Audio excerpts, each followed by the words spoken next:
that is currently taking place. For the last 2 weeks, the so-called learned friends have been sparring at each other over the current political stalemate in the country as they attempted to provide a way out of the dispute.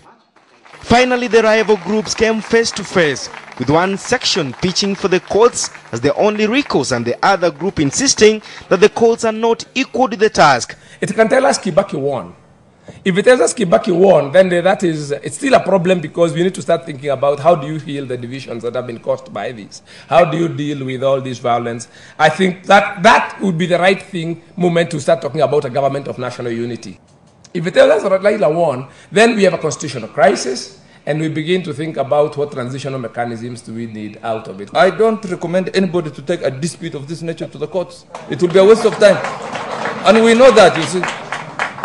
We know that. We know the Kenyan courts cannot arbitrate over a presidential dispute. A human rights watchdog gave its verdict that the electoral process was flawed.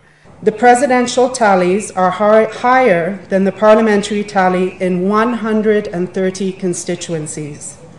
Parliamentary are higher in 69 constituencies. But that pronouncement did not go down well with a section of the group. The major difference between Kenya, Somalia, and other unfortunate states in Africa have suffered the breakdown of constitutional order. I do not know whether Kenya has suffered the breakdown of constitutional order. So that from a purely constitutional point of view, one would be able to ask whether constitutionally there is opportunity for such mediations to occur in Kenya. Speakers were deadlocked on just how to get the country out of the mess.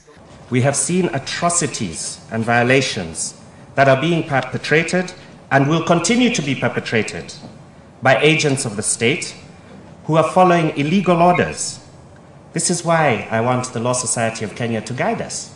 The only solution we can have is a political solution in which, in my view, the parties agree that the president serves less than the 5 years he was sworn, and during that period, we have a constitution, better than the one we have.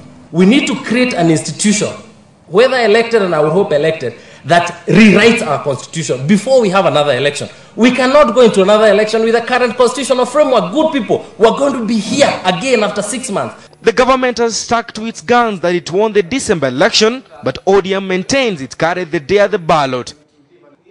Benson Sarigo, NTV.